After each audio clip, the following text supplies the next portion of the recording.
Good morning, everyone. I welcome you all to this 17th Kamla B.K. Anand Oration organized by Department of Physiology at AIMS New Delhi. This is the 17th oration, and this year we have Dr. Ratna Sircar, who is Orator of the Day. So, to begin the proceeding, I request Dr. Rajiv, Associate Dean, Head of the Department of Physiology, and Professor Ramesh Bijlani, who is with us. Welcome you, sir, for welcoming the Orator of the Day, Dr. Ratna Sircar, please. Sir.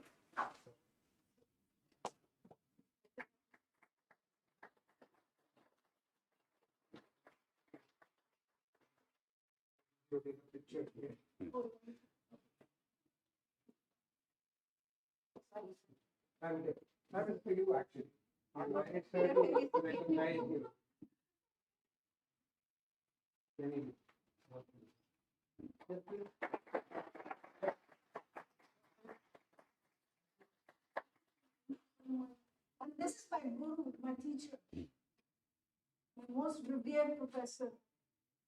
I love him so much. Thank you. Thank you for the honor. Now I request Professor Kochar, Head of the Department of Physiology, to introduce the oration and the orator of the day.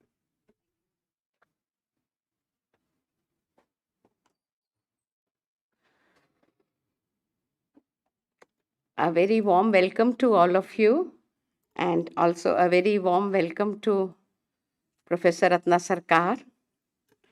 She is our alumna. She did her MSc and PhD, and is also a very good friend. And yesterday was Holi, so the vibrancy of colors, as well as International Women's Day, and we are proud to welcome her as a great woman scientist. And she shall be delivering today's oration on the adolescent brain, a work in progress. And as we all know from industry, that work in progress means not quite done yet, though our youth thinks that they have attained adulthood, but things are developing still, especially in the intellectual domain may have developed, but emotionally and socially, things are still a work in progress. So, coming to Madam Kamla B.K. Anand, she was the woman who took care of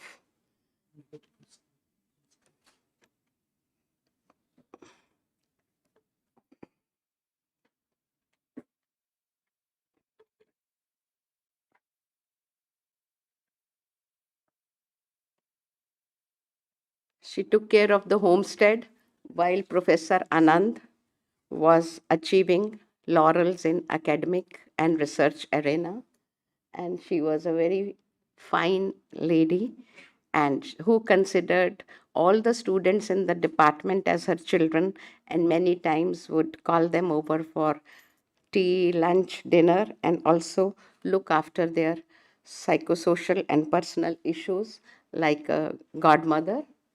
And we see her pictures here, and this is Professor Buchanan's journey receiving the Padma Shri in 69 from President Zakir Hussain, and followed by the three stalwarts or legends of our department, Professor B.K. Anand, then Professor Emeritus Dr. Baldev Singh, and Professor Gulzar Singh China. They helped to nurture all of us, and we cherish these memories and this legacy and hope to carry it forward. And the last picture is Professor B.K. Anand and Madam Kamla B.K. Anand and their loving family, two very bright daughters and their son. Dr. Kusum Verma has sent her regards and also regret she is not too well, and we know H3N2 is kind of prevalent. And she was the professor of pathology here and also our teacher. And recently, her husband, Dr. I.C. Verma, received the Padam Shri Award, and we had a grand felicitation ceremony by the Department of Pediatrics. And Dr. Kumud, the second daughter, is a renowned nutritionist. She headed the Institute of Home Economics, and both of them, I think, have joined, and we welcome you through YouTube. And Dr. Kusum Verma, also with Dr. Usha Nair, was instrumental in setting up the Center for Medical Education, Technology and Innovation here, which has now come of age, so to say, but still a work in progress. And so, in her memory, she was not keeping too well, and that was the time when Dr. B. Anand made an endowment to AIMS and instituted this oration. And you can see, as Dr. Sanjeev Lalwani, our medical superintendent and registrar, has enlightened you, today we are having, and we are proud to have Dr. Ratna Sircar for the 17th oration in this series. So many of us in the department are familiar with her. As I told her, this is her home and Micah, and she has great love for youngsters. Many times she has taken talks here in many of our conferences, and these are her awards and laurels. And she is a great woman scientist and a neuroscientist, starting from the early, long back in maybe 70s about endocannabinoid receptors. And then she has achieved many original research citations and work and awards and honors. And I am sure our youngsters, she's an inspiration to all of you, as you can see. And she also told us a very nice thing about laboratory, which I learned, that don't bring smells to the laboratory. Smells can, change the neuroscience of your experimental models. And I still remember that. Yes. So her research interests are understanding the adolescent brain, because adolescence is a unique period where risk aversion is not yet developed, and risk-taking behavior, impulse control, and many illnesses like schizophrenia and addiction make their first appearance. We always thought schizophrenia comes much later in life, but no, it is in the senior school, I think, which has the greatest incidence. And we may think that it is because of teenage angst or other issues, but that is where we learn to recognize the soft signs first. And neuroadaptation, which is induced by illicit drugs, and the country where she comes from. And now de-addiction is a very, very strong motivation for many young neuroscientists to come, including food addiction and fat addiction, where we have also started some work neuropharmacologically, mechanisms underlying gender specific effects, then schizophrenia related genes, and biochemical characterization of glutamate receptors, especially the NMDA. So it is my humble as well as proud privilege to start the proceedings today, and we welcome you, madam. Thanks.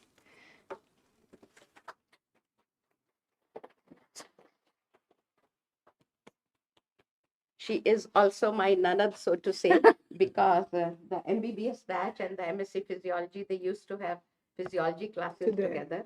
And she has made very great bonds with one of our alumni, Amazonian, Gurinder Singh Kochar. Thank you, ma'am. And who happens to be her husband, by the way. It's a small world. Welcome to this beautiful honor. I'm spellbound. I don't have words to describe the emotion that I'm going through.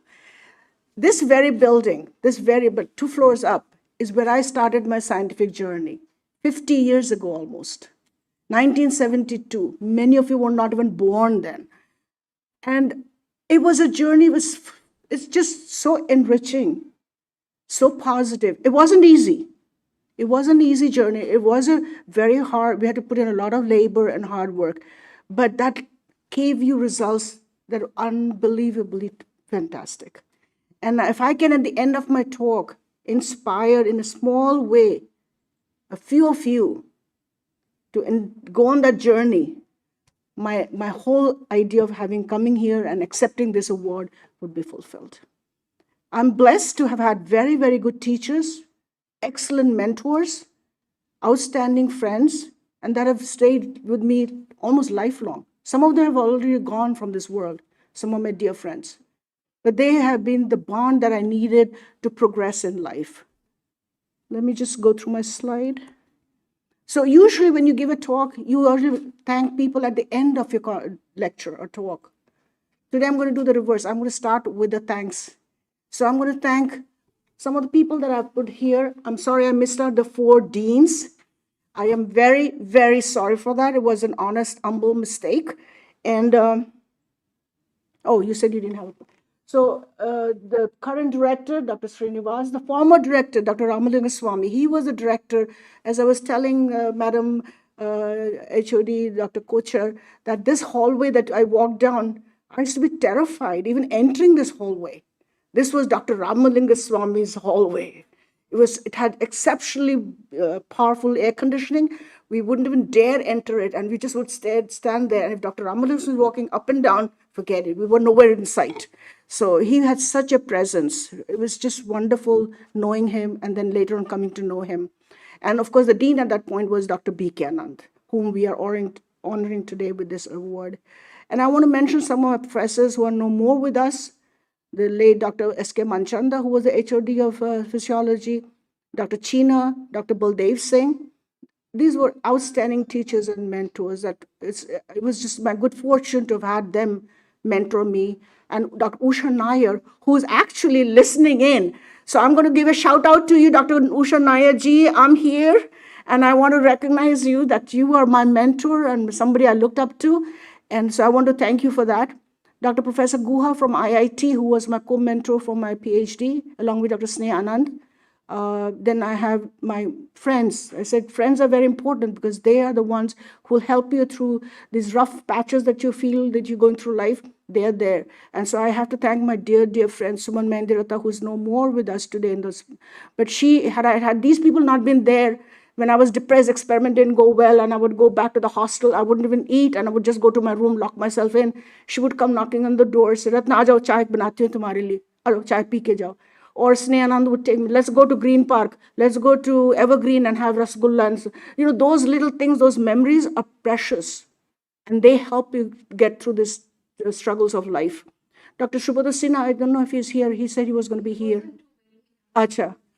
So he also, him I know because he was here, and then he went to the NBRC Institute in Manesar, and he was back as the dean. Now he stepped down, and of course I have to thank Deepak.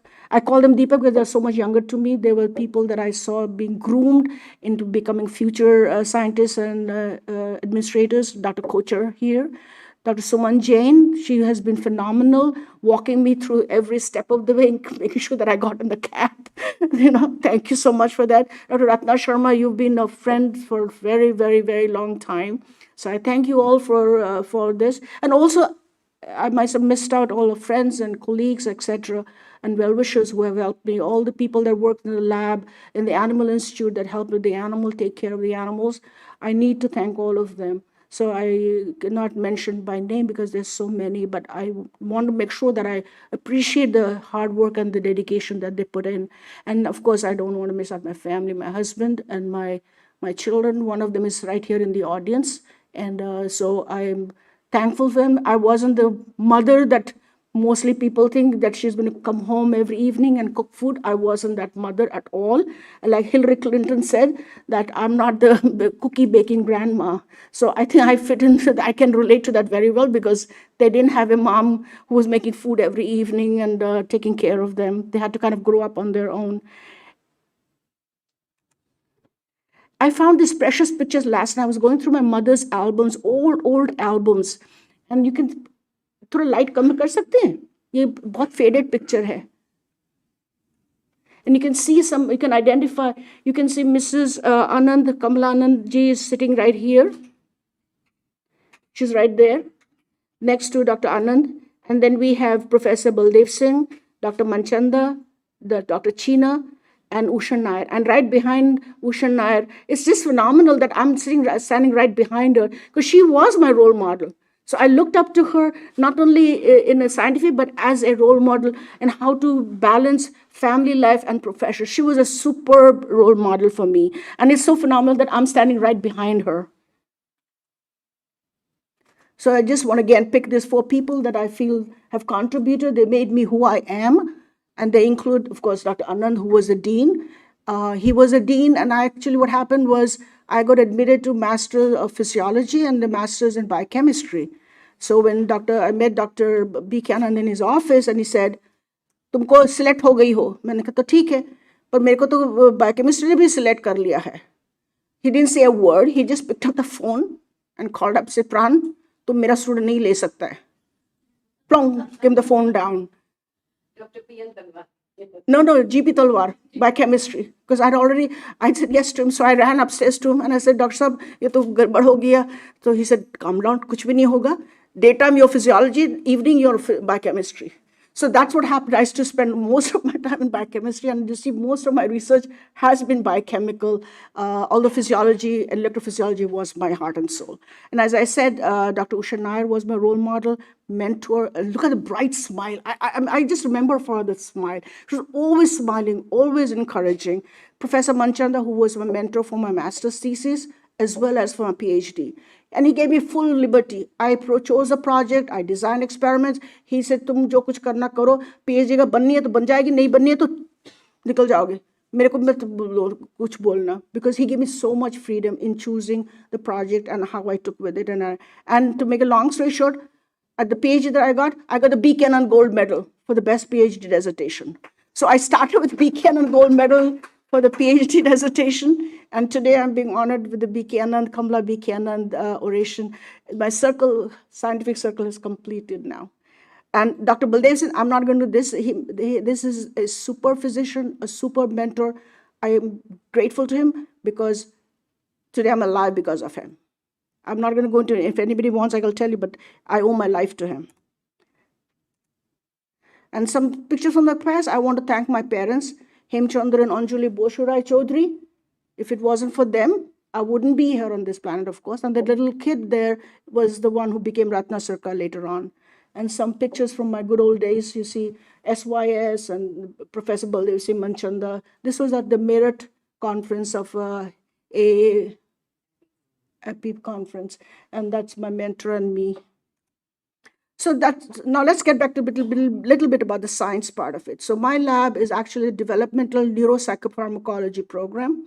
And there are multiple projects that I've been interested in over the years, and they include addiction and alcoholism, developmental neurobiology. When I first started my research lab, it was primarily focused on the perinatal brain, the brain of a child before birth, after birth.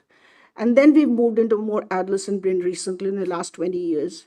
I'm interested in long-term memory, learning and memories, behavior, neurochemistry. My entire first 20 years of my life was devoted to characterization of different receptors, the NMD receptor, the PCB receptor, the sigma receptor. So all that biochemical characterization was done in our lab. We've done a lot of modeling in terms of neurogenetics.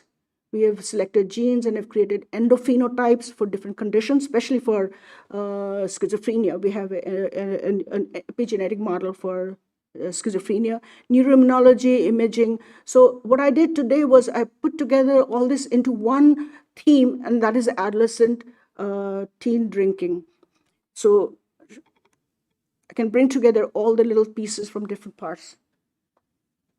So brain development, when I first started this field, but as I said before, I was into the perinatal brain. So we studied the effect of the perinatal brain, characterize the brain. So what happens if you block the receptors, if you damage the brain, what happens, long-term consequences, etc. And of course, a lot of literature, I wasn't into it, but there's a lot of literature in what the adult brain is doing and what happens in the adult brain. But I was curious because to me, there was a third piece of the puzzle that wasn't addressed or looked at all. And that was the period of adolescence. Because when just out of serendipity, when I had some animals grow up that were not baby animals anymore, they weren't adults either. And if you studied them, if I did any of the experiments I was doing with the baby brains or adult brain, these animals didn't fit into any category. So that means thinking that this is something totally different. So there's got to be an adolescent brain, which is very different from the perinatal brain. And again, it's different from the adult brain. It is not an overgrown baby brain, neither is it an underdeveloped adult brain. And so, but in 2000, my friend, who's no more, Linda Spear, she actually spearheaded this whole thing of the adolescent biology, neurobiology. And what I'm just summarizing some of our work and everybody else's work in this slide, where you see neurogenesis takes place during the entire period of development into adulthood. Neural proliferation, migration stops soon after birth. So it's more perinatal in nature. The synaptogenesis, formation of synapses, it starts early on, perinatally, and it progresses into adolescence. What happens during adolescence are the things that you see in red. One is programmed cell death. So these cells in the brain will die. They're different from the necrotic cell death. These are programmed to die. No matter what, these cells will not live. Synaptic pruning, again, you see a lot of dendrites are cut down so that they have to be pruned, so that they're efficient now. And finally, myelination. Myelination means the transportation of the information along the axon, which is enhanced because of the myelin sheath. And this actually shows you Nitin Gupta's work from 2004, showing as you age from 5 years of age to 20-year-old adults, not adults, almost pre-adult, you see there is a reduction in the synapses as well as in cells. So adolescence, when you talk of adolescence, what are we talking about? It is the transition from infancy to adulthood, and it encompasses puberty. And puberty is described as maturation of the sexual organs, or sexual maturation, or reproductive maturation. Adolescence per se is the maturation of the cognitive defense, emotional, and social behaviors. So it's much more comprehensive. So when we talk about adolescent development, we're not just talking about the hormonal changes, but you're also talking the cognitive change, the brain that's changing during development, and the interaction of the pubertal gonadal hormones on top of this, along with experience. So this is, in a nutshell, very briefly, what adolescence is. And if you look at what Socrates said, he said, the adolescents or teenagers contradict parents, tyrannize their teachers. It's as though they're talking about you can all relate to this today. So some things have not changed in thousands of years. So what Socrates saw then, that these kids, they will tyrannize their parents, and they will tyrannize the teachers, and they will contradict their parents. Even today, it is valid. So adolescence is actually conserved across species. You'll see it in birds. The birds will leave the nests. You see primates will start their own colonies. The tigers will move away. So this is the transition from childhood to adulthood. And there are only soft signs. There's no single event that, okay, now you're adolescent and now you're an adult. So this is a transition phase where the changes in body shape, size, features appear. The timing, second decade of life in humans, in animals, rodents particularly, it is the postnatal day 25 to 55. That's the usual range. And what happens during this time is that the individual, I'm talking about humans, they learn to self-control. They know that if they do something, there's negative consequences, and you learn to use your judgment in not doing something negative. But the problem is that these people, these youngsters, have problems with decision making. They make the wrong decision. They're more into taking risk behavior, showing risk behavior, novelty seeking, and that's what gets them into trouble. And why is that? Because the brain, remember, is still maturing, and the maturation takes place from the hind part to the front part. And the last part of the brain that matures is the prefrontal cortex. And prefrontal cortex is the one that's responsible for all executive function, decision making. So if that is not developed, you don't have the braking mechanism to stop yourself from saying, oh, I should not do this, I should not do that. That is why they make the decision that they do. And that's because their brain has not matured. That's why I said this is a work in progress. So it's not that the maturation has completed. It is partially completed. There's still a lot to be done. I'm not going to go into a lot of our work dealing with the difference between the adolescent brain and the adult brain. I just want to show you one slide for you to appreciate that what the differences are just in terms of genetic composition. So we looked at hippocampus. We took out 6 hippocampus from an adult animal. We took out 6 hippocampus from hippocampi from adolescent animals. And then we did a differential gene chip analysis. And what you can see is very clear. I don't have to, you have to be a rocket scientist to figure out that there are two different colors. There are blue color bars on the left and the red bars on the right. Except for the top, you'll see it's reversed. There are two genes that were down-regulated during adolescence compared to the adults. The rest of them, all the other genes are upregulated during adolescence compared to the adults. And when you do a volcano plot analysis, you find most of the genes are common down here, but then you have these very interesting genes that I'm not going to go into today that are very unique during adolescence. And then when you do an ingenuity analysis, you can see the family of genes that are altered or changed simultaneously. So now coming to the main theme of the talk today is the adolescent brain and teen drinking. When you look at, when we talk about alcohol, nobody thinks it's such a bad thing, okay? When you talk about cocaine, you know it's bad. You shouldn't do it. If you talk about marijuana, I mean, it's now legal in most part of the United States, but it's not a good thing. Alcohol, on the other hand, we don't think as bad. People have it with their dinner. You socialize with over a bottle of beer or wine or whatever. But when this study was done by not at all, and what they did, they looked at all the abused substances and graded them according to their harm, or how much harm they cause. And guess what? Which one stood out the most prominently? Alcohol. So you see on your leftmost, the bar here, this bar is alcohol. And alcohol is doing harm to yourself. You can get liver cirrhosis, etc., etc. And also you can do harm to others. You can be involved in a car accident. You can commit suicide. So it's both a homicide. So you have both harm done to others as well as harm done to yourself. And that is way more. The score is 72 compared to, say, cocaine, only 27 down here. Or GHB. I'm not going to talk. This is a drug that we've done a lot of work. We were funded. I think we were the only lab in the entire United States that was funded to look at this drug GHB. And I don't think most of you know what GHB is. A very innocuous sounding thing. It was used in the gym as bodybuilders, as an analog. And then it was found that it had very nasty properties, and it was used as a date rape drug.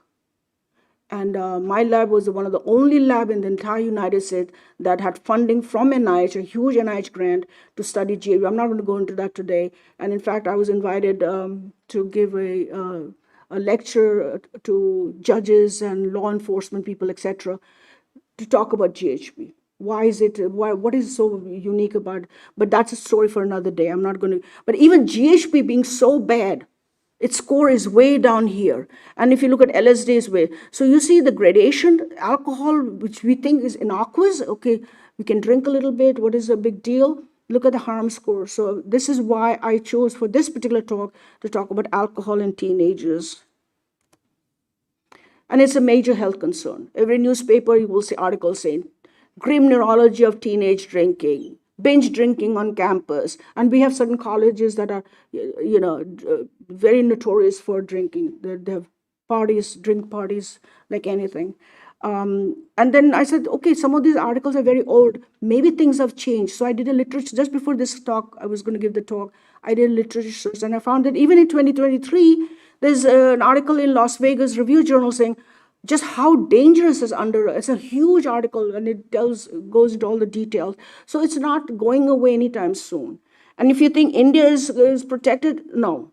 The problem has now started to show up even in India. And I see there were articles in Hindustan Times in 2022 saying 43% underage drinkers in Delhi have alcohol 2 or 4 times a week. So it's catching up. So what we're going to talk about today in terms of what's happening in some of the other countries has started to show up in this country. This is the study done by SAMHSA, that is an arm of the NIH that looks at statistics epidemiologically to say, they look into epidemiology as to who's taking the drugs or alcohol, how long do they take it, is there gender difference, is there a localization difference, etc. And what they found was that in 8th grade, 20% of the students had taken alcohol. And this is like more than what other drugs have been taken by students, marijuana or any illicit compound. By 10th grade, that percentage of alcohol takers had gone up to 35%, and by 12th grade, almost 50% of students had taken alcohol. And what I'm showing you in this bottom graph is that if you wait till you start to have your first drink, if you have the first drink later, the chances of you becoming alcohol addicted or drug addicted, it dramatically gets reduced. So if you start drinking before your age 12, your dependency score is 16. If you push it back to between 12 to 14, it drops to 15. And if you start drinking after you're 21 years of age, it drops to 2.6%. So if you can hold it, that's the whole idea, is to prevent young people from taking alcohol as long as possible so that you don't get into this dependency phase for not only alcohol, but also for hardcore drugs too. This slide I took from the CDC, which is the Center for Disease Control and Prevention in the United States. Again, that does a lot of statistics. And here you see a laundry list of things that happened when teenagers drink. And some of them are not rocket science. You can see school problems, social problems, you get into legal problems, you're driving intoxicated, you get pulled over, you get ticket, you might end up in jail. Physical issues, you become, abusive, aggressive. The rate of suicide and homicide is much higher when you're under the influence of alcohol. Oh, sorry.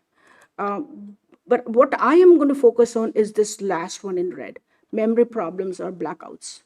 And so the entire rest of my talk is talking about alcohol-induced blackouts. And what do I mean by alcohol-induced blackouts? Blackout means your memory is wiped out. And this memory loss is of a particular grade type. It's called anterograde amnesia. It means you don't form new memory. But if you've already formed some memory, that doesn't get wiped out. So it's the formation of new memories that's affected. Memory, once consolidated, if you take alcohol, in adolescence, doesn't get affected. So this kind of memory loss is very specific, called anterograde amnesia. And so we're going to discuss what is this amnesia, how does it take place, etc. And before I do that, let me give you a comparison between teenagers that drink versus an adult who drinks. The adult, they've got more motor deficits. And we all know that, you see them staggering, slurred speech, the common thing is, falling in the gutter kind of situation. But you see teenagers going through that? Any teenager who's been found staggering? No. They'll have a binge party, they'll walk to their car, they get behind the wheel, and they'll start to drive the car and take it out of the lot. Now, whether they reach the destination or not is a different matter. They could be pulled over, they could be in an accident, but see, they have all their motor functions intact so that they can walk, they can drive, they can do that. An adult could not do that. Not even with 1/10 of the amount of alcohol that the teenagers have taken. And these guys have been binge drinking, remember. And what is binge drinking? Binge drinking means you've taken 5 alcohols in 2 hours in men and 4 drinks in 2 hours in women. And they're still able to walk to the car. They're still able to dance through the night. They're still able to function so-called normally. So what is the difference in terms of what is happening in them? They have a greater effect on cognitive functioning. The adults don't even reach that level. The alcohol level, with a little bit, they will start to stagger and slur speech, and they're all over the place. So they don't get to the point where they're going to start having cognitive function changes. So now, what is happening? The 3 things that are happening in anterograde amnesia. One is the impairment in the acquisition of memory. Memory formation is affected. Number 2, the expression of memory is not affected. So if you've learned something, that's not going to wipe away.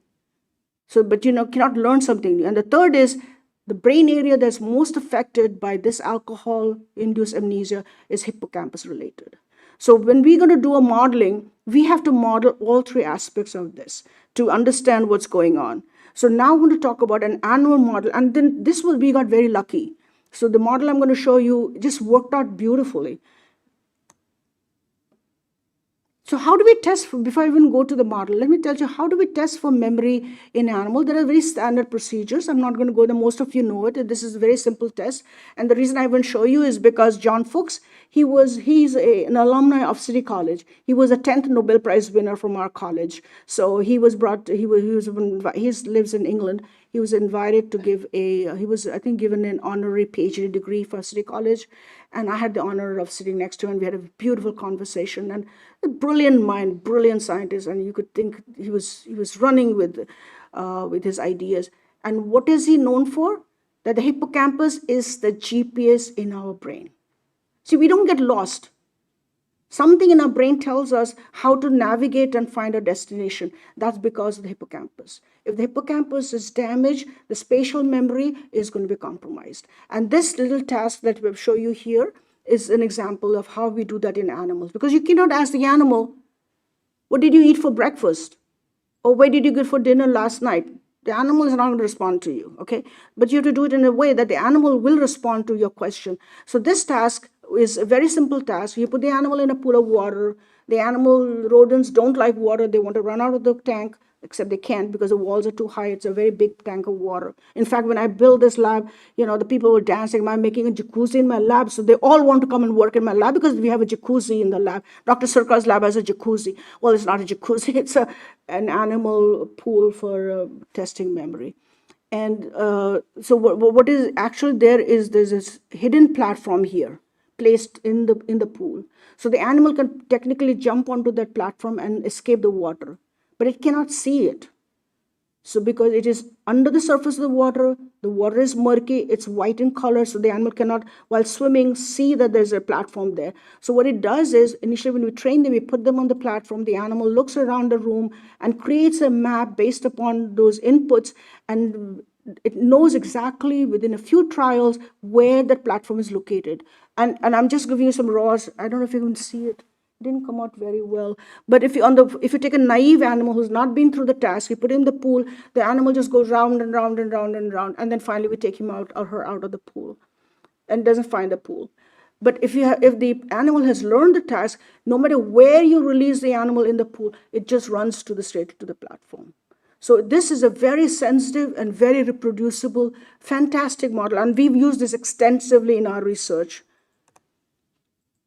So as you see on this left graph, you see that we allow only 45 seconds. We don't want the animals to get tired. We don't want the animals to drown. So we just leave the animals in the pool for 45 seconds. And within the 45 seconds with time, it finds a platform within like 10 seconds. If you give alcohol to the animal before it goes in the test, flat. And that's what you see here. There's huge difference here. There is no learning at all. So this is in adolescent animals, teenage animals. If you do the same experiment, same protocol in adult animals, you see two things very glaringly. One is the adults do not learn as well as the teenagers, and you can see that very clearly. We use the same protocol, and here on your right, you see the bar from 45 comes a little bit, maybe 10-15% getting better at learning. Nowhere compared to what the teenage animal does. And we can do these experiments with very small numbers, ends of 6, 10, that's it. And in behavior, normally you would go into 15 and 20 or 25. But these experiments are so precise, you can get away with just few number of animals. And again, with the adults, as we saw in the teenagers, it's flat line. So I say, well, what's the difference? The animals are not finding any difference. You give them alcohol, it doesn't matter. Whether you're a teenager or you're adult, your learning is flat, right? That would be your immediate conclusion from looking at this. But remember I told you the second thing, that the motor functions are compromised in adults compared to the teenagers, and that's what we looked at here. We looked at the swim speed, the speed at which the animal is trying to reach the platform by just swimming on its own. And you see with the adults and the lower two line, you see there's a reduction in the swim speed. Whereas in the teenagers, there's no effect on the swim speed. So it's very clearly the flattening out that you saw in the adult animals, that they're not reaching the platform, is not because they're not remembering it. It's because they cannot, their motor functions are compromised. And we did everything. I don't want to go all the details. We check for whether they're seeing properly. Can they, after alcohol, look at the map that they have to create? We do motivation. We look at the animals motivated, because if they're not motivated and you put them in a nice warm pool, you know what they'll do? They just float on the surface. They have no determination to find motivation to find the platform. They'll just float on the. So we have to rule that out. So these experiments look deceptively simple. They're very difficult to do properly. So we found out that actually the adults had problems in the memory because they were unable to find the platform. Whereas the teenagers, it was a memory deficit. They could not remember where the platform was located. And we do something called probe trials, make it very hard, and then change it around. I'm not going to go into that. So now question is, the third part was that if you learn something, you don't forget. And that's what I show you here. So we take animals, we train them. So red and black up to day 4 or 5 here, they've all learned the task properly. And now if you give them alcohol, we gave 2 grams. This is a very high dose of alcohol. An adult would be completely flattened out on the floor. But these guys are no problem with it. And you see how beautiful they perform in the water maze? They're doing it beautiful. There's no difference between the controls and the alcohol-treated animals. Then he said, maybe in this test, once they've learned it, you need a higher dose of alcohol. So we gave them 3 grams of alcohol, a hefty dose. Still no difference. So this again shows you that if you've learned something, you're not going to forget it. But to learn it is the issue. The question that came up, okay, I've shown you that, and I mentioned to you that this particular task, the spatial memory task, is dependent on the hippocampus. That has been shown exhaustively. So if you damage the hippocampus, the animal is not going to be able to perform in this task. But what if it's a global memory deficit?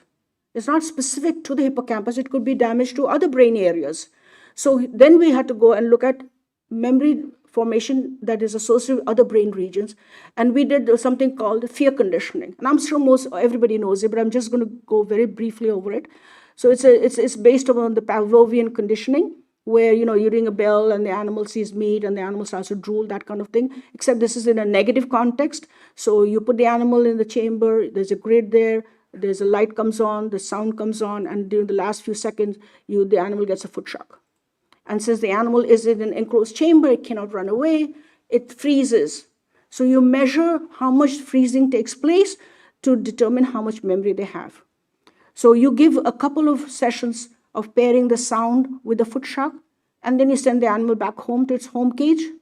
24 hours later, you bring the animals back, and you now just put them in that chamber. Just put them back in there. No sound, no light. Yes, light is a common feature.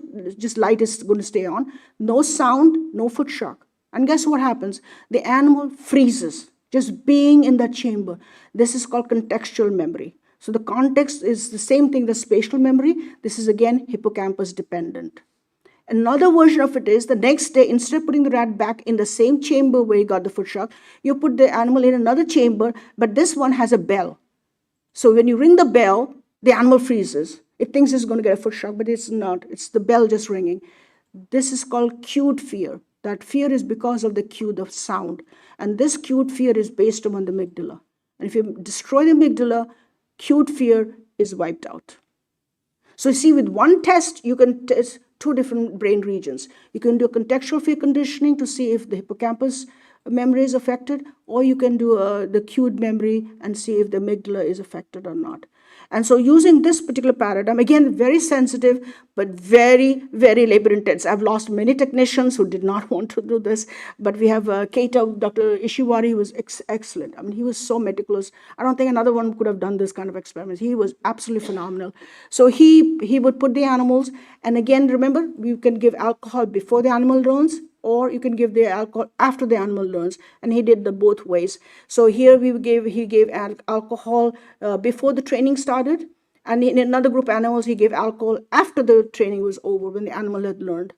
And if you give alcohol like I showed you before, there was no effect, and this is a dose response effect. There's no effect of alcohol on learned memory. But if you give it before, you see a very dramatic effect of alcohol. And what happened to the cued conditioning, cued fear, which is amygdala based? Nothing. Whether you give alcohol before the testing or you give the alcohol before training, doesn't matter. So alcohol did not. So it's very specific. The alcohol was causing damage to hippocampus-dependent memory, not a global memory. This is involving like amygdala, or we did other with smell tests, all that, but it was very, very specific to the hippocampus. So now we have a model. Hopefully I've been able to convince you that we have a model, an animal model to mimic human adolescent blackout. These animals are all adolescent, pre-pubertal. They hadn't gone through puberty yet.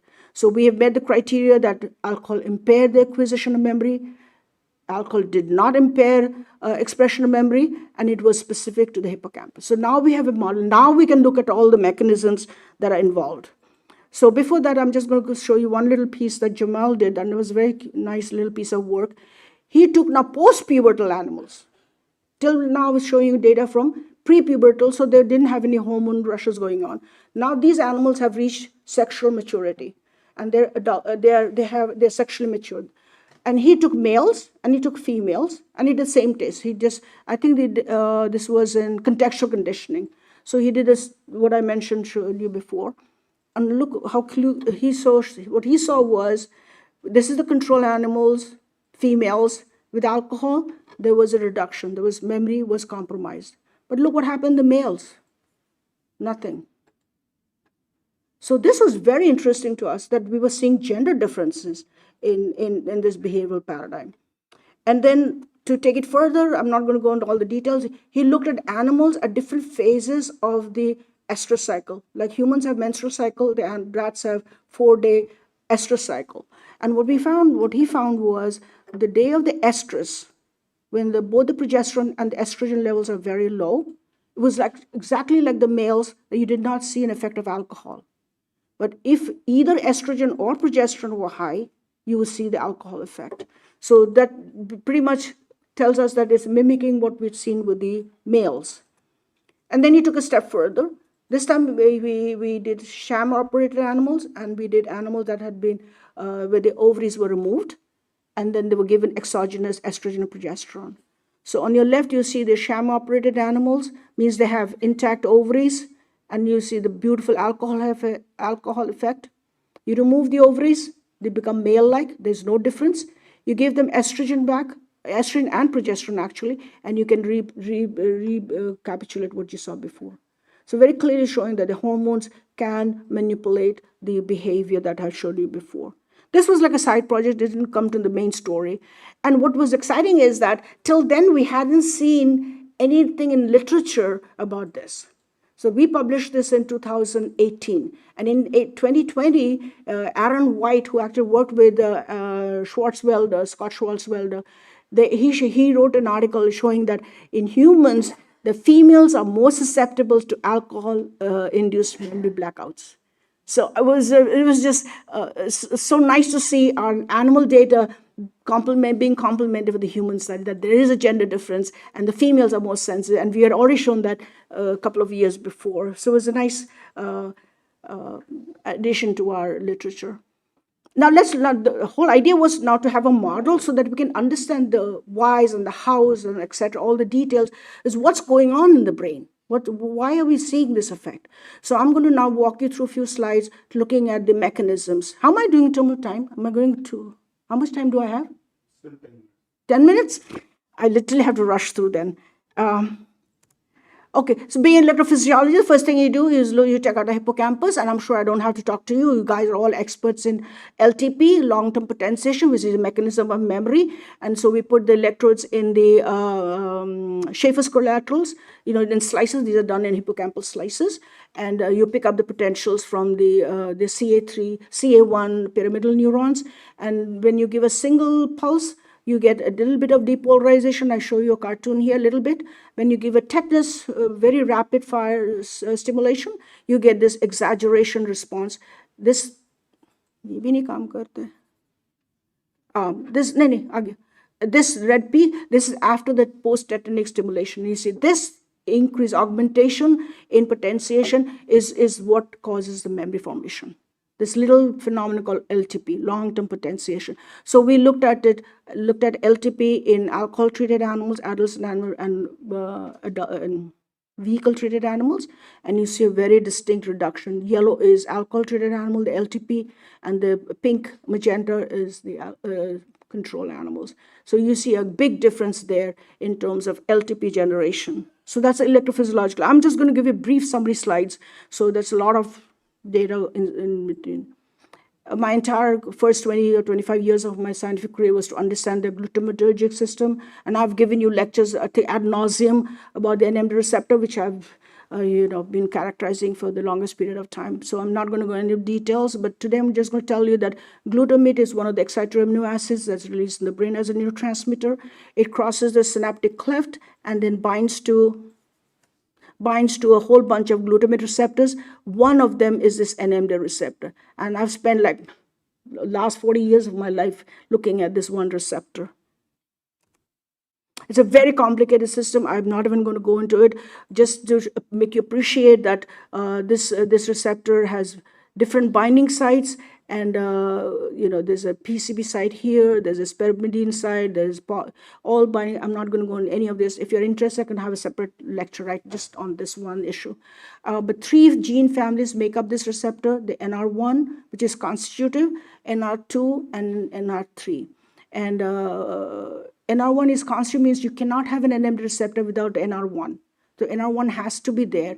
And the functions of the NMDA receptor are determined by the different subunit composition that make up that receptor. If there are more 2A, the receptor is going to behave in a certain way. If you have more B, 2B, it's going to be in a different way. If you have 2C, actually hippocampus doesn't have 2C. So we are kind of at an advantage. 2C is in the cerebellum. So we've studied a lot of this, and I'm going to show you some data regarding the effect of alcohol on the glutamatergic system.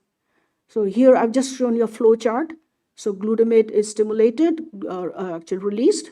It acts on the NMDA receptor. I've abbreviated to NR. So the NMDA receptor activated, resulting in calcium influx. Calcium goes in through the channel, causing protein phosphorylation. The protein phosphorylation generates a whole biochemical signaling cascade, and ultimately it ends up in changes in learning and memory. So I'm going to show you some data from each of these categories. Not each of them, but several of these categories. The simplest experiment we first did was to look at the density of NMDA receptors in the hippocampus. And our assumption was hippocampus is important in learning and memory, especially the tasks where we looked at. And so the NMDA receptor should be either going up or down. Something should have happened to the hippocampal NMDA receptors. Zippo. Nothing. And the postdoc was upset, the technicians were upset. Now what do we do? Where do we have to go from here? There was no change in the NMDA receptors. And we had built this whole castle based upon it, saying that alcohol effects are mediated by the NMDA receptors. And there was no effect on receptor density. And it took me a long time. Actually, I stayed up a lot of sleepless nights going over this, where to take this now. And then it just struck on me that, well, the receptor density may not change. The stoichiometry of the receptor could change. And what do I mean by the stoichiometry of the receptor? Means the composition of the receptor, of the subunits, that could change. So then we started looking at the different subunits, and voila, that's where we found the difference. So as I predicted, because the NR1 subunit is a constitutive part of the NMDA receptor, and if NMDA receptor density is not changing, that means the NR1 is not going to change. So we had predicted that, and that's exactly what you see here, that the NR1 subunit did not show any significant difference. But the 2A and the 2B was significantly higher. So today I'm going to talk about the NR2B subunit. So then we went the usual route. We looked at the immunohistochemistry. We looked at the different subunit changes. No change in NR1. There was a significant upregulation in NR2A and 2B. And so we knew that something was going on in the composition of the NMDA receptor. So what then? So, okay, NR2B subunit is activated. So what does that do? So if you see in the tail of the NMDA receptor, NR2B and also 2A, there are sites called phosphorylation sites, these ones in red dots. These are phosphorylation sites. So once the NR2B is activated, these phosphorylation sites become active. And we just threw a dart. We had no idea which one to look at. We just picked Y1336, the one in the middle, this one. And we started looking at the phosphorylation site in the hippocampus. And it was such a beautiful, clear picture. We took the animals, we sacrificed them at different time points after giving alcohol, and exactly the time points where we saw the behavioral changes, we saw the biochemical changes. So if you see the NR2B phosphorylation, these were done by Krishna Reddy. I forgot to put her picture here. Krishna did a phenomenal job with these Western blots. And so you see, 30 minutes after this is when we do our behavioral testing. Look at the phosphorylation of an NR2B. So it's humongous. It goes up to 1 hour, and then by 4 hours it starts to diminish, and by 24 hours it's almost gone.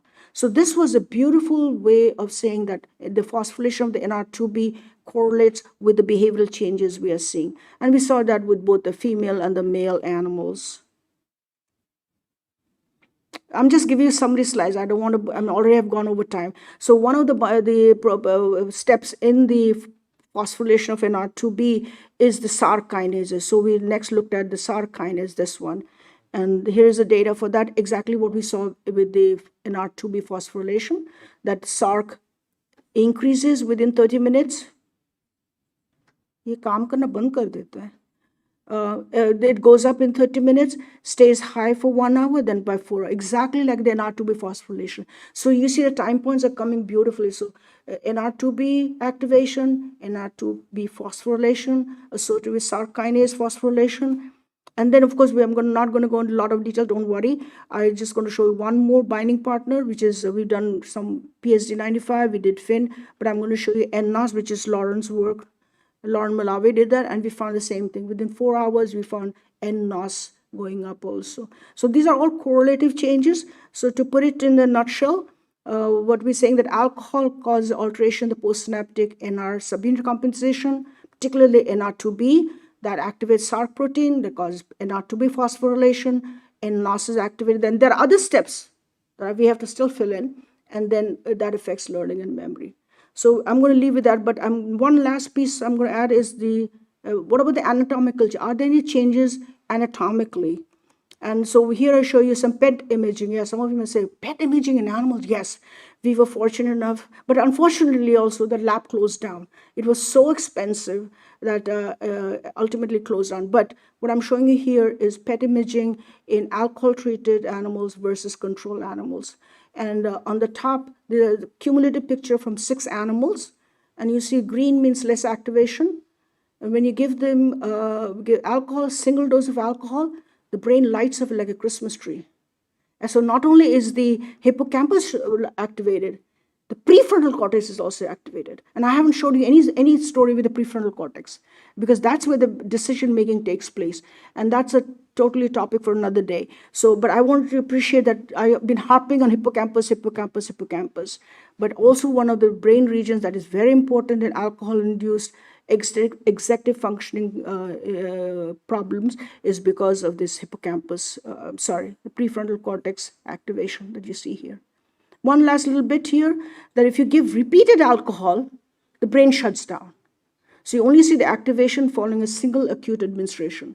But when you repeatedly give alcohol, that effect lasts a very long time. We didn't get a recovery back for a month, which is very long in an animal's life.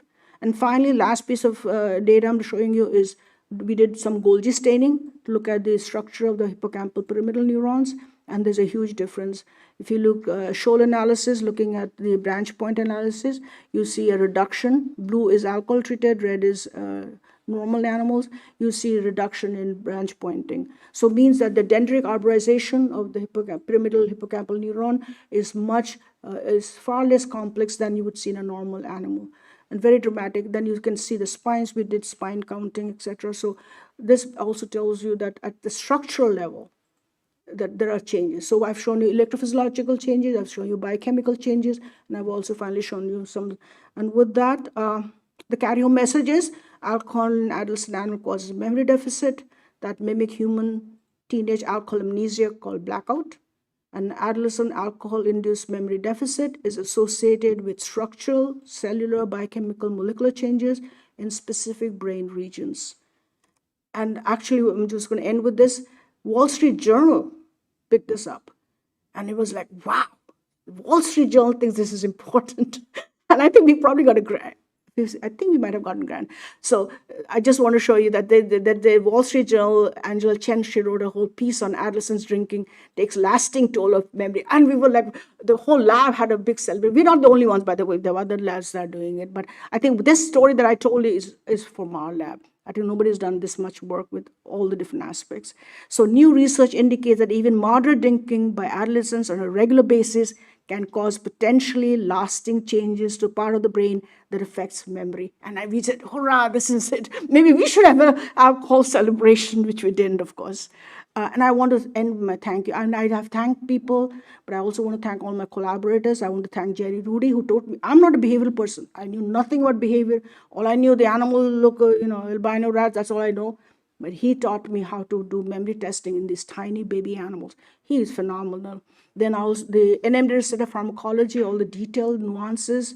I'm a biochemist, but I didn't have all the. But Raj Tiku, who unfortunately passed away from he was instrumental in that. I didn't show you any data that I did with Ron Dodishi, and I did a study. We looked at GDNF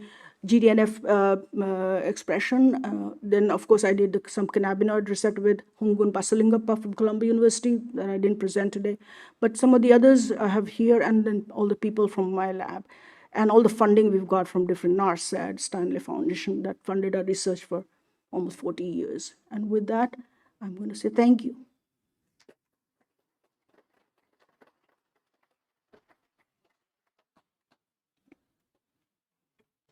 Let's go.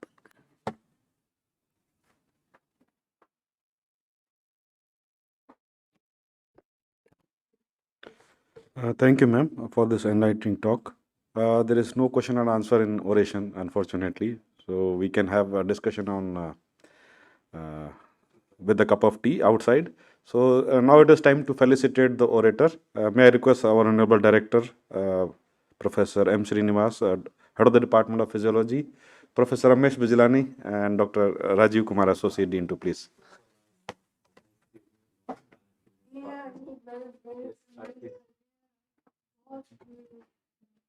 Discussed about the chicken brew. She told about the chicken brew to me. I didn't know much about it. The small world. Small world. I think we should have a cheers with the juice, not with alcohol. Not with the tea. Not with you should get some the herbal juice from Uttarakhand, not the tea.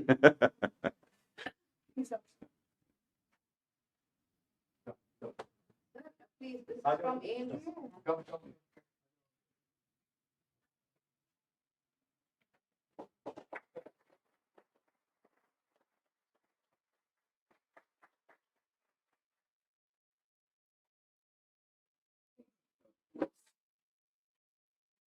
My journey has completed.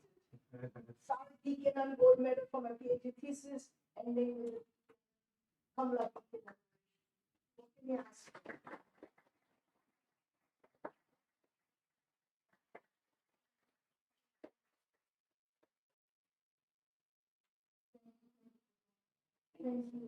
Thank you, my guru. Summer visiting professorship. Our students have a lot to do. Today evening there's a walk-on on the drug and alcohol. You should join.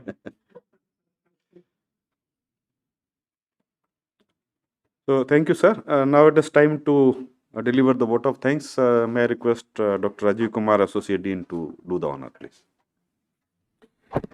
Good morning. It's after a long time that we've had a physiology talk, and for me, which has been so interesting, and probably partly because of the way you presented your talk. I have two teenage daughters who are going to college, and I've taken the specific slides where I can tell them not to do what I did as an undergraduate, and I have a reason to tell them not to do what I did as an undergraduate. Thank you so very much for a very interesting talk, and the way you put it behind even surgeons who don't normally go above the spinal level could actually understand a lot of what was happening. Thank you to the department for organizing such a brilliant lecture, and to everybody else in the audience who took their time out to be here today. Thank you very much.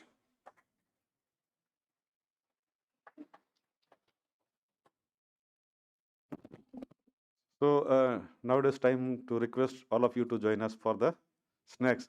Not tea. Maybe. Sure. Okay. Okay, so we can join for the group photograph outside, and then we can join again for the cup of tea.